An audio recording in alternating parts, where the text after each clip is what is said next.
Glad that I mentioned what, buddy? Air fryer. Air fryer. I Yeah. literally, it's one of those things I didn't know. I didn't really know it existed. And now I don't think I could live my life without it. Yeah. You look small in this video. I don't like it Huh, because hold on. you're a big tough guy. Well, There you go. I lowered my chair down Yeah. so that I don't know why I did that. I felt like I was interviewing Valor for a minute. I didn't like it. Little old Valor. Really get down here, just have a ton of headroom. Like, Hey you know, guys. All right, my man. Welcome back to the show, guys. Ron and Randy's Audio Hour podcast. We are your hosts. good evening. Good evening, good afternoon, and good evening to all Thank of you. you. Thanks for coming in today, Ron. Hey, somebody mentioned, by the way, don't mess with our mics because apparently they are dialed in. So, Well, that's good because I don't even know what I did. Like, it's different for me every time. It's kind of like lighting for me. It's like I remember you came over and you helped me set up my lighting, and then now I'm like, I have two X's on the floor, and then I put it up You're like- there, and then I'm like, this doesn't look like Ron did it, and then I just kick just roll with the camera around until it looks somewhat presentable. Yeah. Well, you're doing great, man. Thanks. I appreciate that. You're doing great. Your Hegel review was awesome. Hey, thanks, man. Great amplifier. Did you like it? Because I couldn't tell if you liked it or not. Did you enjoy that product? I really like that amp a lot. It's nice. It's nice. Yeah, It's a good amplifier. it is. It is. And at $600, I think it's a real value. You should buy a few. Yeah, can't even do it. That's right, isn't it? 600. It's hilarious because right before you said that, I was like, and it's cool because they have, I mean, I went way up the totem pole. They have more affordable options. So yeah, what, it's what is $600. No, it's not. $6,000, right? It's $6,000. Yeah. What's their most affordable one? Do you know? I In that same line? I don't know what the cost is. I should have done my research, but I don't know. For those that are watching us, comments down below.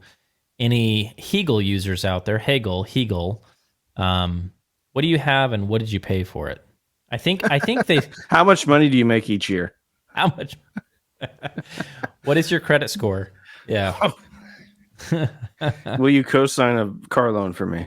Hey, this is a great segue. Here we are talking about money, and guess what we're going to be talking about today? Mortgages? Signing up for mortgage? Yeah, it's going to be your typical Ron and Randy knucklehead hour. We FaceTimed earlier, and we were talking about what do we want to talk about today, and we decided to...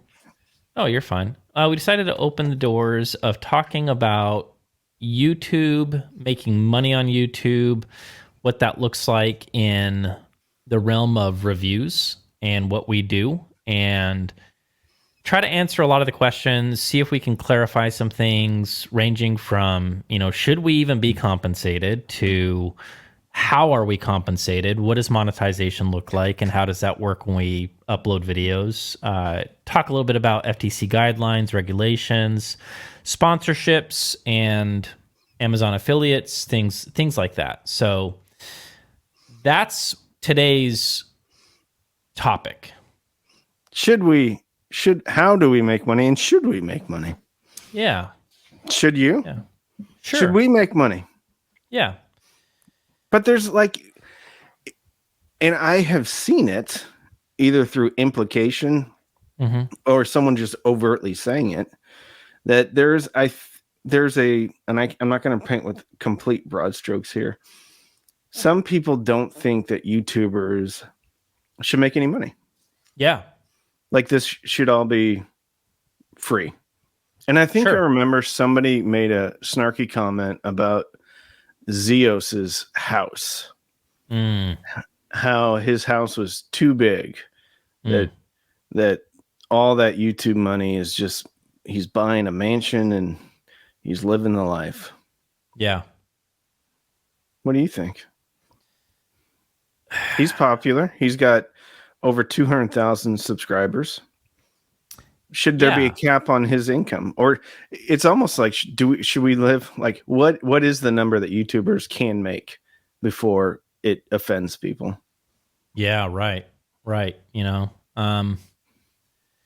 It's boy, that's a lot of questions to answer. I'm sorry. So why don't we just start from the beginning? How we make money. I know Doug did a review on it, or not a review. He reviewed. I'm not making it. This isn't nearly good enough for a career path for me. That was his review. Yeah. So I mean, my opinion about it has changed multiple times, but I've been doing this for 8 years now, and just past 8 years, and You're like the OG audio YouTuber. not the OG, but I am one of them, and I'm proud of that. It's cool that I've blazed some kind of a path or a trail at some point, hopefully. And I love it, and I love seeing more and more, dudes and dudettes firing up the camera and trying it out and see where they go. I would say this, a good way I think to begin the conversation of, should you make money on YouTube is, well, what is your audience and who's paying attention to what you have to say? And are you an influence in their buying decisions? Because that carries weight, right? And it has carried weight through the history of advertising. I mean, that is truly like the model of advertising is Right. we're going to influence you to make a decision, and hopefully our audience trusts us, that we're leading them down the right path, I guess. Yeah, not even let's take the influencing thing off the table. I remember growing up, it wasn't till recently that you could watch entertainment without being constantly interrupted by advertisements. Sure. Yeah. I mean, all those shows in the 80s and 90s and 70s, radio, everything had advertisements. And that's how they brought entertainment and information. Even public access even has sponsors, right? Yeah. So even though it's a non-for-profit, they still have sponsors, and that's how the cameras get purchased. The people operating the camera. I mean, it doesn't happen in a vacuum, right? And it's caused me to scratch my head on what are some people's expectations of YouTube. Yeah. Is it just free? Like, do you spend how many? Well, let me ask you this: how many hours do you spend on a video? And ballpark, average video. I would say anywhere between right now 10 to 12 hours of production, but a lot longer in terms of listening, measuring, all that stuff. But if we're talking about the production of it, I would say between 8 to 10 hours total, somewhere around there. Okay, so a day's worth of work, basically. A day's worth of work. 2 days worth of work. Yeah. We'll just call it 2. Yeah. And you wouldn't be able to put food on the table without YouTube. I can't put food on the table with what I make from YouTube right now. I have to think outside of the realm of YouTube in order to make things work. And so that's a great question. We didn't set this up, I promise, but that would be my first statement is it doesn't line up correctly for a family of 5. And so I have to rely on things like Patreon. I have to rely on things like, not as much Amazon affiliates, but sponsorships. So those things make it work. I can't pull from just that one egg out of that basket to make it work. I wouldn't be able to even pay the bills. Yeah. So, and I don't know. I mean, well, maybe like really, really, really big channels could just live off that. But totally. Mm-hmm. Any impression that YouTube, provides a significant amount of income from advertisements alone is probably unfounded unless, there's hundreds of thousands of subscribers. Right. And every single video is just, that you do is just a roaring success, And I think it's important to remember that it's interesting doing what we do. Like if you and I were just doing like tech and phones and things like that, the amount of money that we would make off of YouTube advertising would be much higher than what we're making right now. And this does take a little bit of understanding of how advertising works on YouTube. Essentially, there's classifications of different like diverse topics and things that videos are about. And then advertisers are willing to spend so much on those particular topics. It's not like there's just one pool that we're all grabbing from, right? Right. And so when we start talking about hi-fi, high fidelity audio files, we're a very small section of what Right. they're not throwing We're not the top Benjamins. tier. Yeah, we're not No. we're not the A tier. We're not the A team. Yeah. No. So What's that one guy? Peaky Poo. What is his name? Peaky. He's the biggest YouTuber out there. Peaky Pie. Just keep going. I can't wait. No, hold on. It's not Squishy Pie. No, that's not it. Yeah, Squishy Pie. No, there's a guy out there who's got like millions of subscribers. And I think they even did a South Park episode on it. Yeah. It's something pie. I'm almost convinced that I'm right. Are you thinking? I think it's now. I'm confused. Is it PewDiePie? That's it. PewDiePie. I don't even know what they do. Yeah. And then you have like guys that have always been really inspiring for me, which is MKBHD. I think Marcus. Mm-hmm. I didn't know he existed until Josh Fowler mentioned him to me. MKB. I always get it wrong. Yeah, MKBHD. Marcus Brownlee is super inspiring and, makes, I'm sure, a ton of money because he has a huge following. Like you start getting into the upper echelons of 1 million people watching your videos and you're going to be doing just fine. But it comes back to basic television, right? If you have a very, very popular show and you have high ratings, advertisers are willing to pay more to get their product in front of more people. That's really what it comes down to, right? It's totally. How many eyeballs are going to get on my product? Yeah.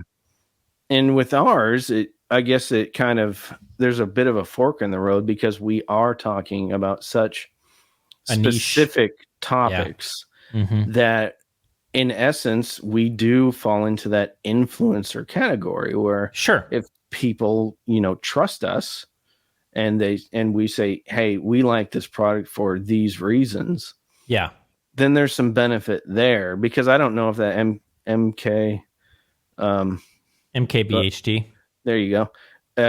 I don't know if they use affiliate links or how that works or anything else. Yeah. So I'm not sure how that works. Yeah, there's no question that he does. I'm sure he has to be very careful about that. And that's another thing that I think we can kind of discuss. But before we kind of segue into that, I think just logistically, just so people understand how it actually works, is we make a video, we upload it onto YouTube, and then after so many subscribers, and this has changed over the years, after so many subscribers, views on your channel, then you can enable monetization. Now, it's important to understand that when you do that, there's different types of ads, and depending on the length of the video, 10 minutes or more, the amount of ads that are going to be shown on the video. And this has been one change that has been frustrating for me as a content creator. I think it was actually last September that if your video is over 10 minutes, YouTube would automatically enable what's called a mid-roll ad, meaning an ad in the middle, and they would break it up where they feel it should be. And they put a lot of them in there too. Oh, they were really happy with their ads, I can tell you that. And on one hand, as a creator, you're like, okay, well, there's a lot more ads on there. This is good in that we're going to get more ads, and that might lead to more revenue. But it comes with the consequence of pissing off a lot of viewers. Like, yeah, I don't care about the latest Nissan. I don't care about the latest Rolls Royce. It's like, Ron, I don't care about any of that crap. It's like, I want to watch your video. I don't want to watch ads. Rolls Royce does a lot of advertising on your videos. I don't know. I was just throwing some. I think that'd be cool if they did. I think Hank is on there quite a bit. He's he's Free range really. Pomeranians or podcast barn? We're not allowed to mention the podcast barn. We're on a Oh, that's right. Gag order. gag order, but Pomeranians are on there. Yeah. There's pending litigation. Yeah. He's willing to. Yeah. Now, it's my understanding, correct me if I'm wrong, that even if one doesn't monetize their channel, once it gets to a certain size and a certain number of views, Google does it anyway, or YouTube does it anyway. Yes. And so again, this is like something that has happened over time as YouTube has grown up. It deals with a lot of complex things that I don't even understand, but that is one change that they made is, hey, even if you're not going to monetize for whatever reason, maybe you're only about Patreon or you don't want to monetize at all, we're going to do it anyways. And we're going to bombard your audience with advertising. And that has made a lot of people very grumpy about that. Yeah, because, but again, if I'm looking at this from kind of a 10,000 foot view and I'm looking down, and I'm looking at how entertainment has changed in my lifetime. It used to be television. It used to be network television, ABC, CBS, Fox, whatever it was, right? That's what it was. Yeah. And then cable. And then, okay, well, there's cable. There's still commercials. But then there was HBO, these premium services that didn't have. But again, you were paying that money up front to HBO, right? So they're getting their money either way. They don't have to do advertisements because they already have that money. And now I see my kids and they don't watch any content that has ads outside of YouTube.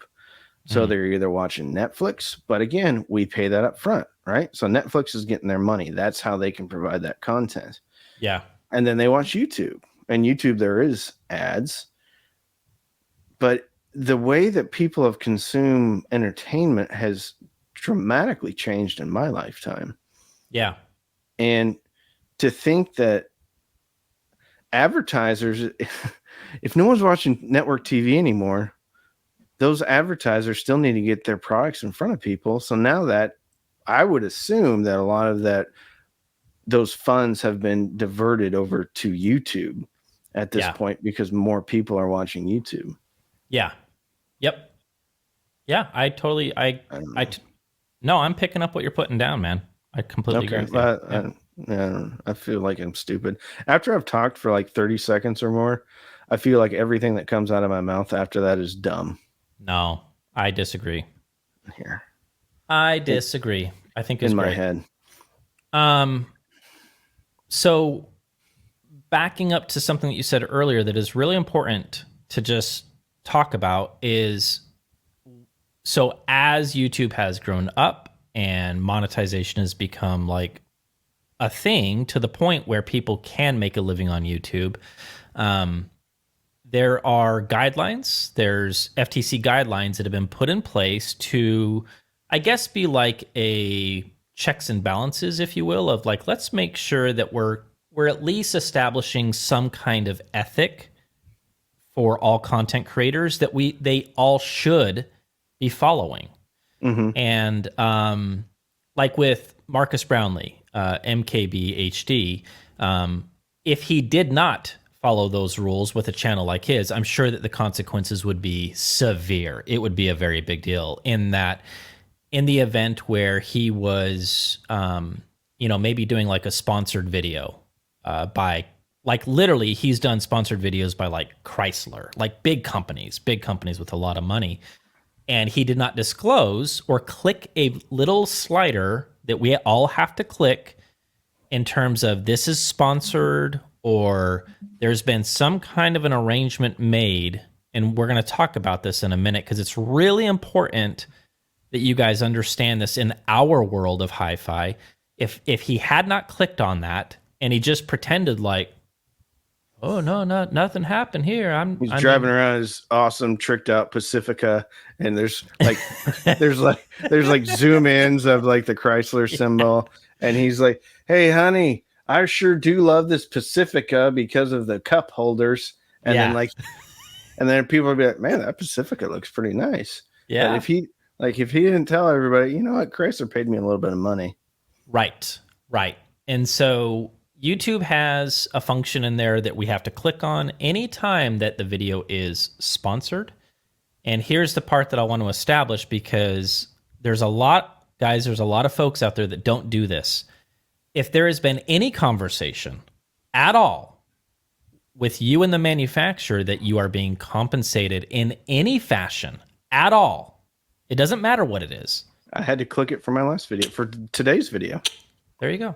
Anyway, There's a responsibility of you being honest with the viewer, saying, I get to keep this product, and that's what it was. Yeah, that's what it was. And because normally, I actually, with this is the only time somebody has sent me something and they said, you can, we're giving this to you.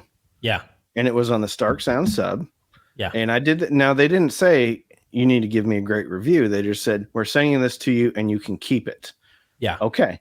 Well, that is no longer, now I have to click this is a sponsored video, whether or not they wrote me a check for $1,000 or whatever it was, because they gave me the product and I knew that going in. That you had the knowledge. Yep. That's a sponsored video now. And I reached out to you and I said, I have to do this, right? Yep. And you were like, yes, you do. Because there's monetary value to that subwoofer. And so there, clickety click, I do it. Yeah, and good on you for doing it. And this is something that it is a pet peeve of mine, is that unfortunately a lot of the folks in our community, our community, they're not doing it like they should. And I know they're not. And so it gets frustrating to see, like, hey, I think you forgot to do something there, buddy. So it's really important. And I think that is just being honest.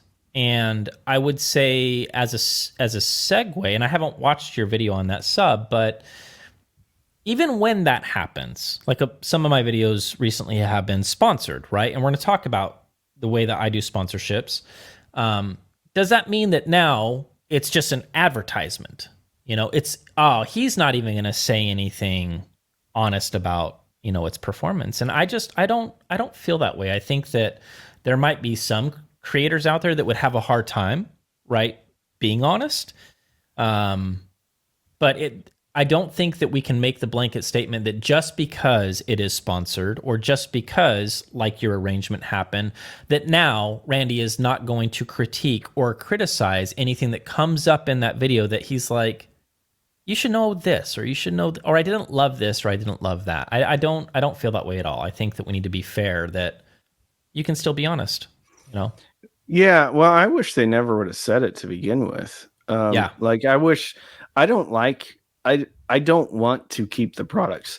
Yeah. Now, when a manufacturer reaches out to me, or I reach out to them and we say, yes, yeah, I'm going to send you something, I will put in the email, hey, if I love this product and I want to keep this as a reference, I was hoping that we could come up with a way that I could purchase this. And oftentimes that's purchasing at literally sometimes retail.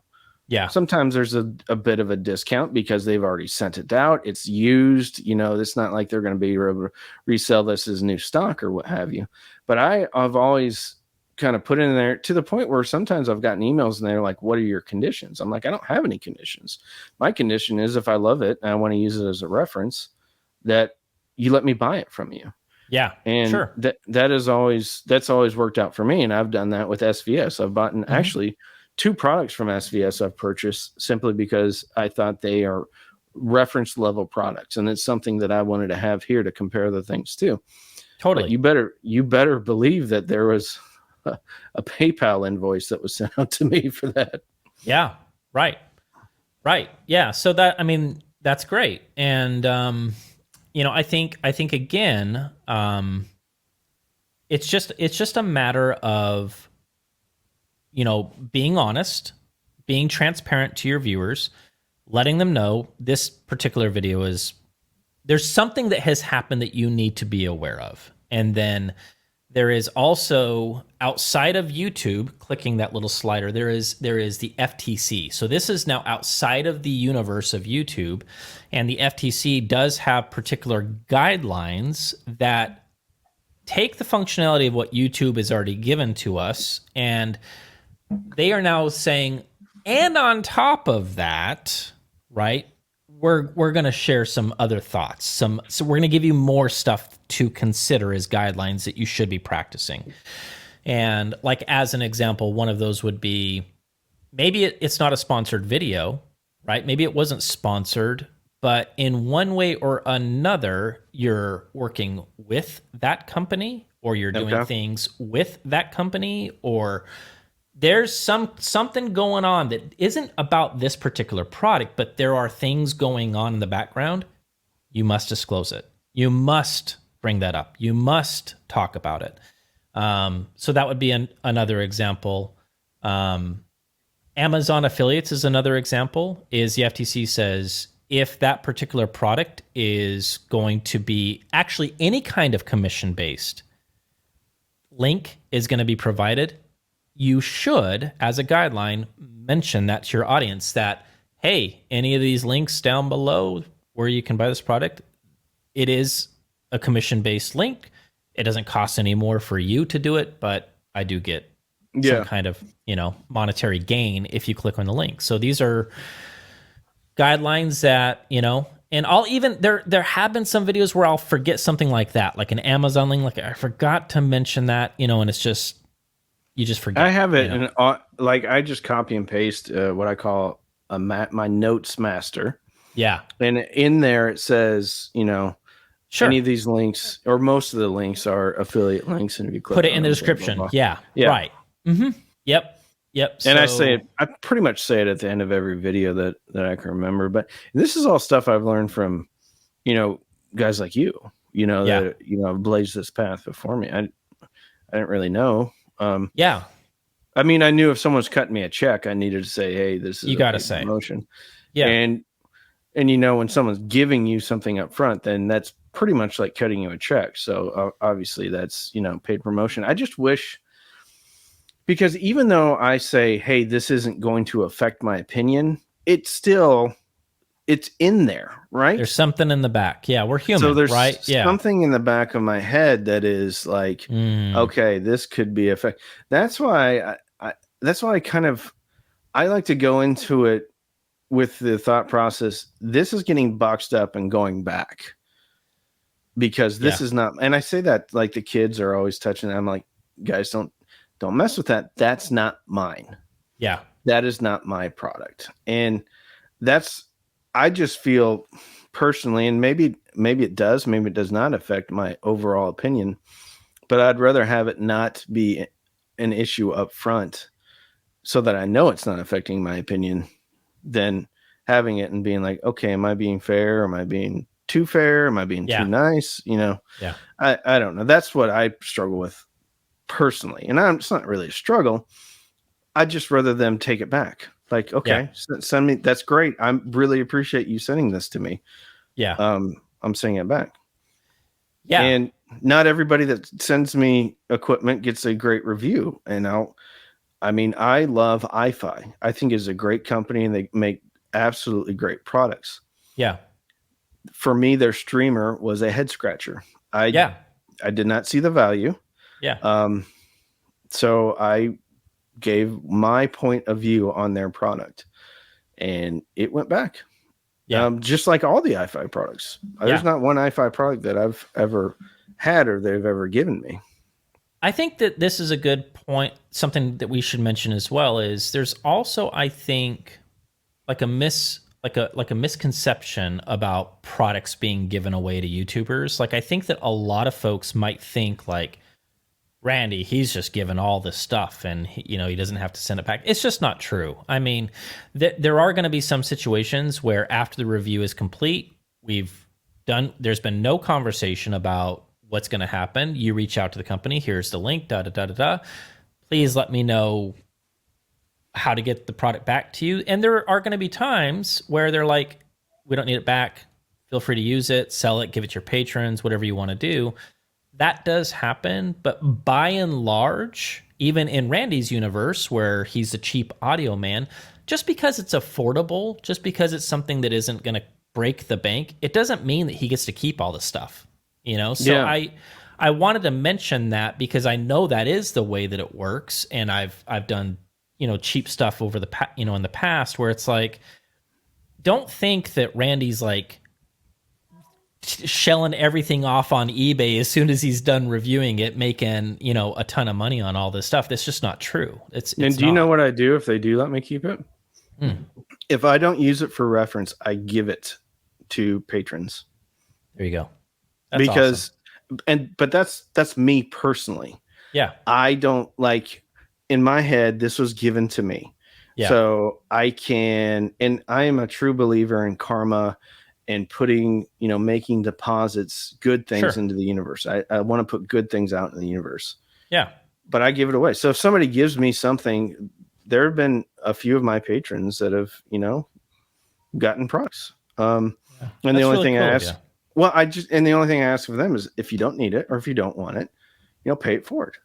Yeah, And we have kind of created a community of people have gear that they don't use anymore. Maybe it's 10, maybe it's 15 years old. passing around to other And it patrons, and goes to that's people cool. that kind of don't have it or are curious about something. So Yeah, it's been very cool. yeah, The other aspect of it is, yes, it is great to have speakers and stuff, but I have a finite amount of space. And yeah. especially when we're starting to talk about towers and things like that, Uh, I reviewed the entire Fluence 5-channel system, which included 2 very large towers. a lot of boxes, a lot of space.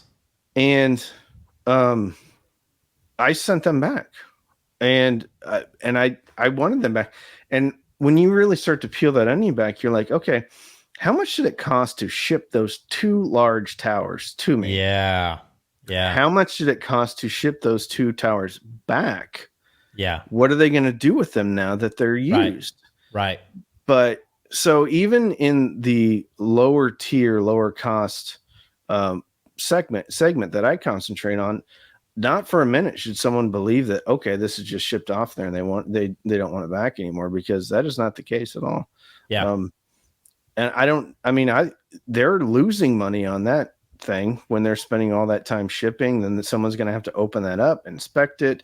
I don't know what they're going to do with it. Are they going to send it to another reviewer? Whatever it is. yeah, But as far as manufacturing, logistics, warehousing, inventory management, they're losing money on that product. yeah, yeah, It would be cheaper for them to give it to me, yeah, and they're not. So yeah, yeah. there you go. So that's the reality of it. Yeah. Well, dude, yeah, I'm glad that we brought that up. I knew that was the case. You and I talk enough to where and like I said, I've done enough of these where it's like it's just a misconception of, oh, dude, you just get all this stuff for free. No. Now, in my universe where I'm reviewing like highfalutin, crazy expensive stuff, often it goes back, right? I mean, they're not, oh, hey, Ron, thanks for reviewing that, $6,000 amplifier. Go ahead and, we'll just send you a second one just in case. It doesn't happen. That's not the way it works. It's fine. Just keep it. Yeah, just keep it.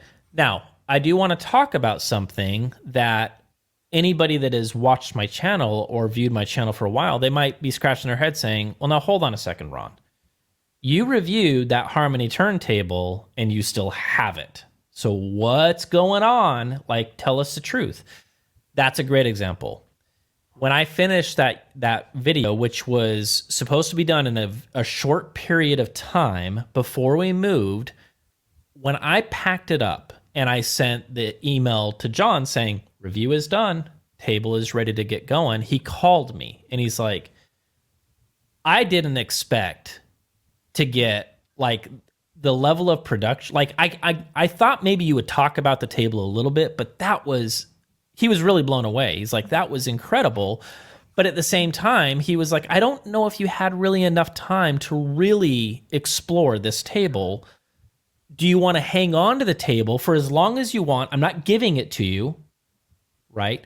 but do you want to hang on to it and then keep mentioning it in your videos when you are using it, use it as a reference? And I was like, thank you. This is actually helpful to me, and it's helpful to my viewers that are seriously considering your turntable, because it's a flagship product. It's very expensive. It's not like an add to cart, I'll go ahead and get one this weekend.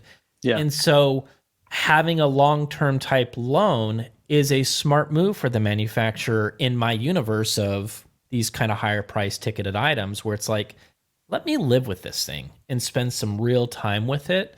And so that's an example of like, there are times where I'll try to work out long-term loans when it is appropriate. I really enjoy the product and I want to keep using it.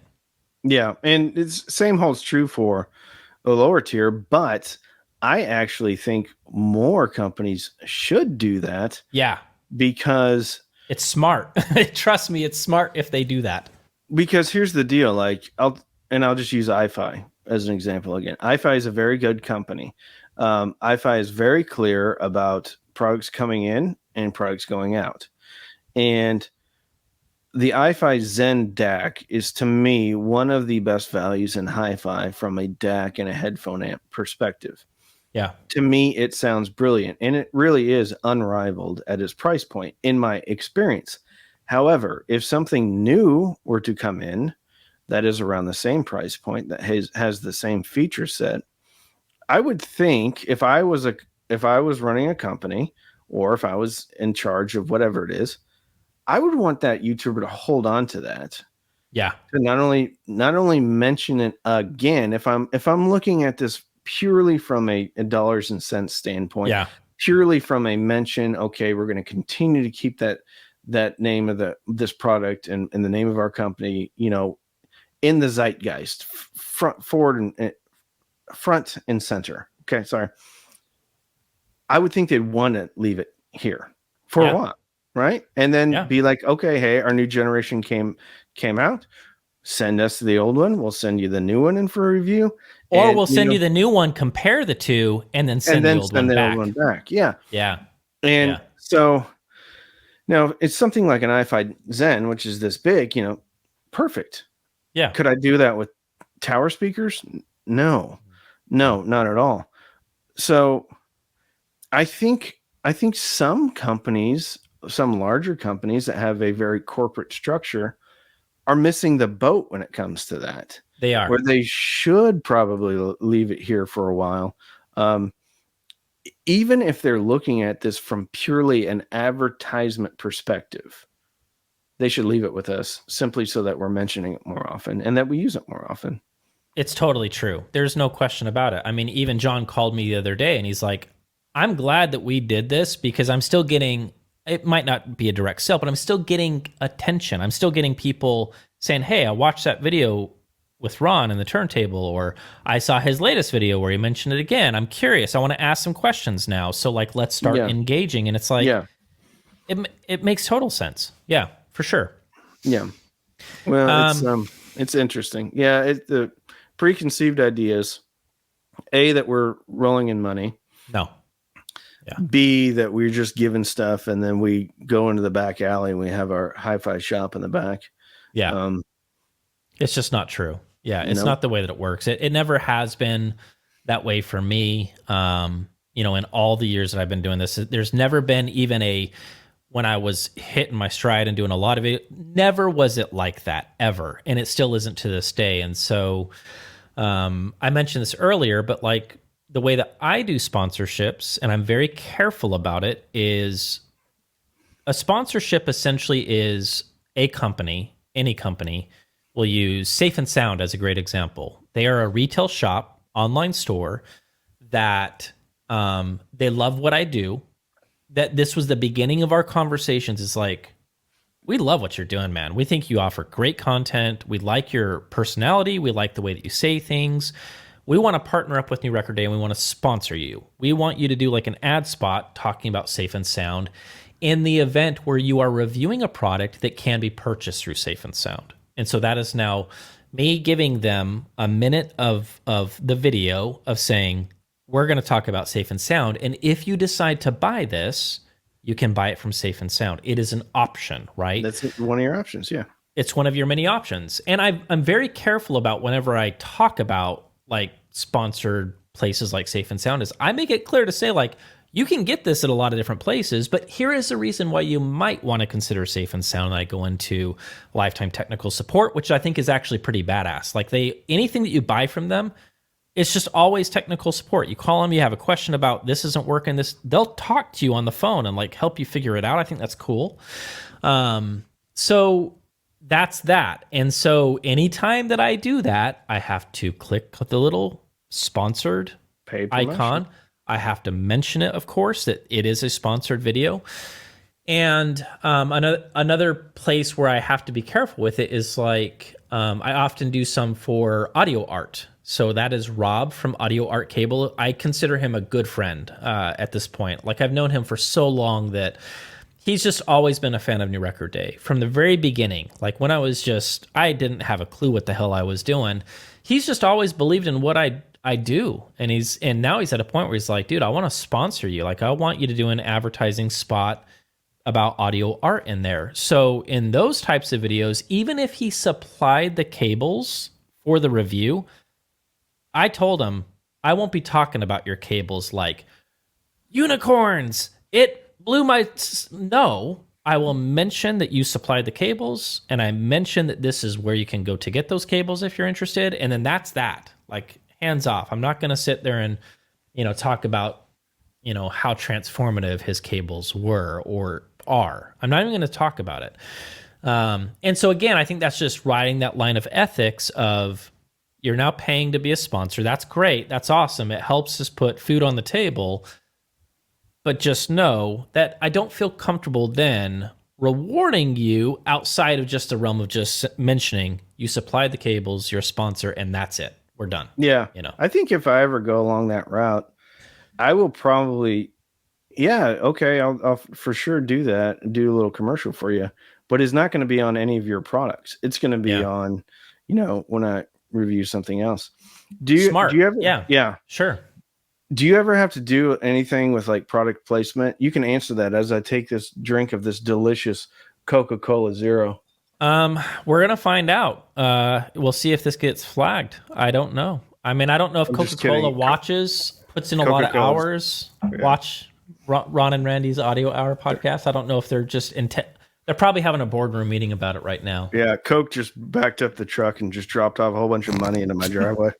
That's why every video I drink one of these delicious Coca-Cola Zeros. Yeah. Mm-hmm.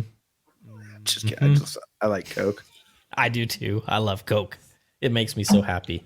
No, I just thought because you can tell like when you watch a movie or something, they're racing through the streets and they're like Dodge, and then on the back it's like Charger, and they're like sailing around. Yeah, totally.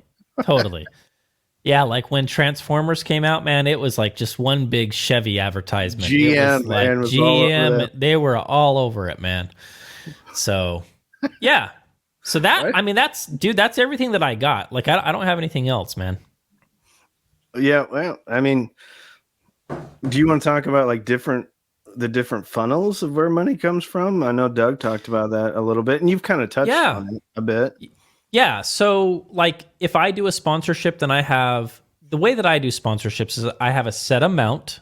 It doesn't change. If you want to be sponsored, I know that it's going to take up this much space in the video, and I have a set amount that I charge them to be a sponsor. Now, in the event where that particular company, like we'll use Audio Art as an example, being transparent, key word, in the event where they are also supporting me through Patreon, which he is, Rob supports me through Patreon, then whatever he's paying me through Patreon, I deduct from what I would charge for the sponsorship. So I'm giving him a break. Like, dude, you already support me in one avenue. I'm not going to charge you what I would normally do if you weren't. So there's that basket that I have. So I have Patreon money coming in, and some manufacturers do support me through Patreon. And some of those manufacturers will also sponsor videos from time to time. So that's a basket for me. Amazon affiliates is a rather small basket for me. It's a bigger basket for you. Yeah, it's pretty big. I mean, from if we're looking up as a total pie of what money comes in from YouTube, or because of YouTube content, there's a significant portion of that pie is from Amazon affiliate links. There you go. So, talking a little bit about that and the way that works is we have what's called Amazon Associates. It's an Amazon link system where any products that we're offering that we're talking about, we can link them in the description box. You click on the link, and it's important to understand that even if you don't buy that product, your cash is saved through that link for the next 24 hours. So anything that you buy through Amazon, we actually are making money off of coffee, diapers, toilet paper, whatever else you're. And that's just the way that Amazon linking And works. I did not know that. I didn't know that. I didn't know that either. I was like, why? What is all this weird stuff? Yeah, that's when it kind of the light bulb went on for me. Is like I'm going through this, and I'm like, I never like somebody bought like what was it? Like some hand tools. And I'm like, I know that wasn't on my they must have screwed up. But then I was like, oh, wait a minute. Once they go through my door into Amazon, there's a set amount of time that anything that's purchased through that store, you know, you get credit for. Yep. Yeah. Yep. So I didn't know that. Yeah. But go ahead. No, that's it, man. Yeah, I was just gonna say most of my revenue comes from, from YouTube and then Amazon and then Patreon, of course. Yep. Mm-hmm. But I try to use that money very responsibly. I try to use that money for, support, as in lights, anything with you start to really peel this onion back. You have lights, you have light stands, you have memory cards, you have computers, you have all that stuff. And some of that, yes, you buy it once and it lasts for a while, but there's other things that you have to keep on buying. I also buy products because not every product that I review has been sent to me. Quite frankly, in the beginning, none of the products that I reviewed had been sent to me. They were all purchased. Every single one of them was purchased by me. And I still continue to do that. And I almost wish that I had enough income coming in and I had a budget for that I never had to have a company send me anything. Yeah. I would, and I know that there's other YouTubers out there that have gone out and just purchased the majority of their products. Yeah. And I think there's some freedom in that. And I think there is a level of transparency into the viewers that, because regardless of what we say and how honest we're being right now, someone can always just say, you're lying. Yeah. I don't believe you. I don't believe you. Yeah. I don't believe you. But if I'm like, okay, you don't believe me? Well, here's the receipt. And, they don't send me anything. Yeah. And the line that is very difficult for me is to have a product from a company, and there's other products that I've really enjoyed from that company, and they've sent me that product, and I'm being honest, and I know it's probably not going to be received very well. Yeah. I don't want to have that on my conscience. Like, oh my gosh, I am disappointing them. Because I feel like my first responsibility is to my viewers who support me, who watch me. Amen. And I would love to be replete with enough budget for all of the stuff I review to never have to receive anything from a company. And maybe someday, but it's not today. It's not going to be tomorrow either. Yeah. No, it's true, man. Probably more difficult for you when you've got, $10,000 mono blocks. It is difficult. The way that I operate, and I'm not saying this is right. I think that this just comes down to the creator, the content creator and how they want to do things. But I've been told that I'm a little bit weird in this way, that when I get the product from the manufacturer, while I am reviewing the product, I don't want to talk to them. I don't have any. If I have questions, I will reach out and I'll be like, I need you to answer this, this, and this. I don't want to talk to them at all. I just like to be left alone I like to experience it myself. And if I have questions, then I will ask them. Um, Again, it's been my experience, and I've seen this actually pop up a little bit more as of late, is there are some companies out there that get eager about what do you think and how's it going and da da da. And it's like trying to open When's the that review? door. When is the review coming out? And there's nothing that annoys me more than that, to be frank with you. It's like, okay, let's reset. Yeah. I will let you know when the project is close to completion or completed. I will let you know if I have any questions. Have a nice day, you know? And I do that because I think that I know my own personality, and as soon as I start to get to know somebody, I think that develops a friendship, which is good, right? That's fine. But while I'm working, let me get the work done, and then let's talk, and then Have you let's have ever- some. Sorry. Yeah. Have you ever had to cut anybody off as far as like, okay, I'm just not going to take stuff from that? Not naming any names, but have you ever just been like, okay, I'm not going to work with you anymore? Yeah. Yeah. Yeah. It does happen.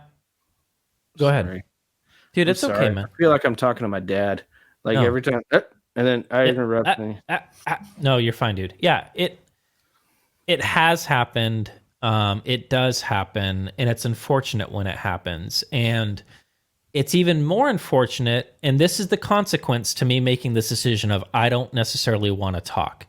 I now put time into something, and then if they thought they sent me a jet fighter and it's just a glider, we have to have that conversation because now I'm getting ready to be done, right?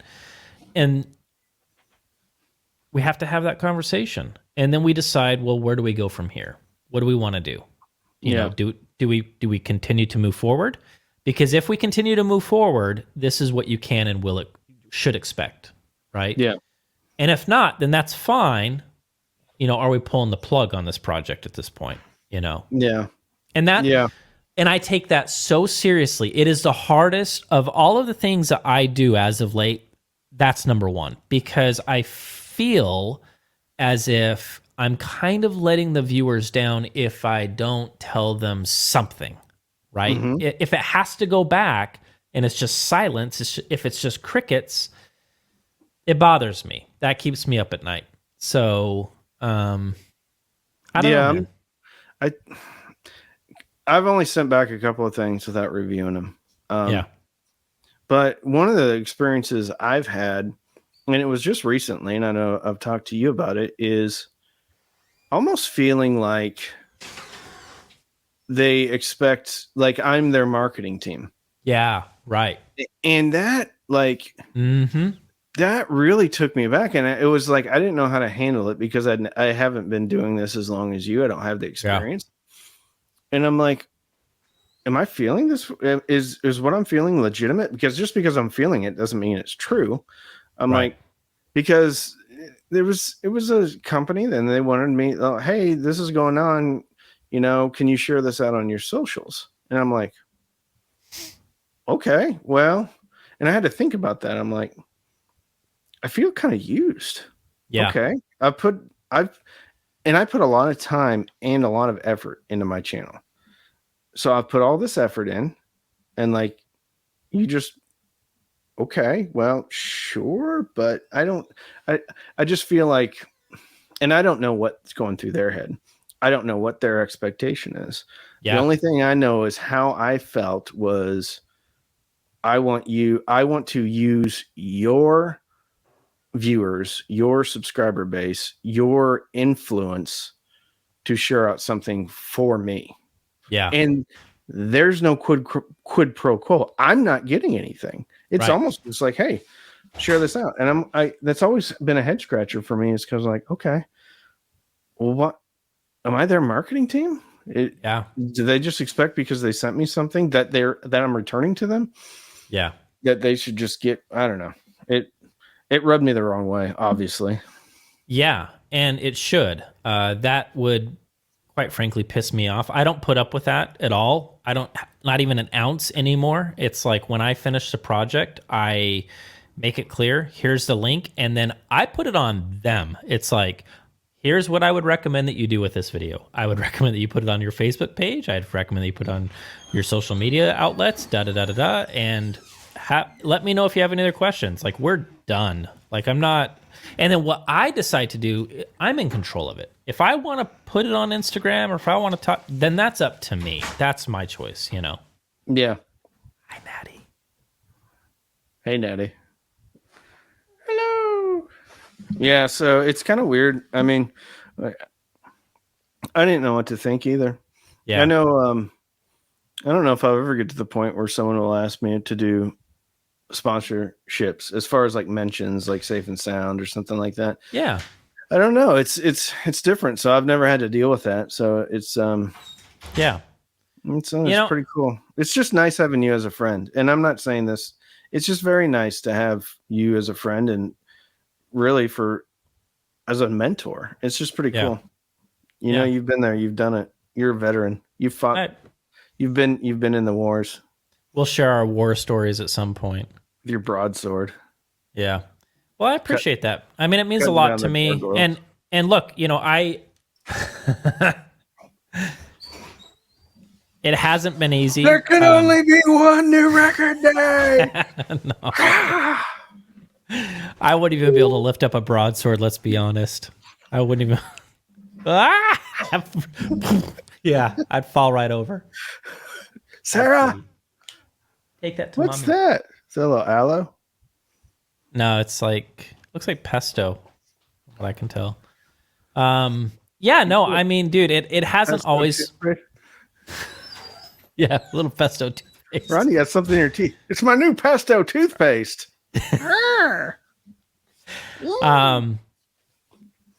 Sorry.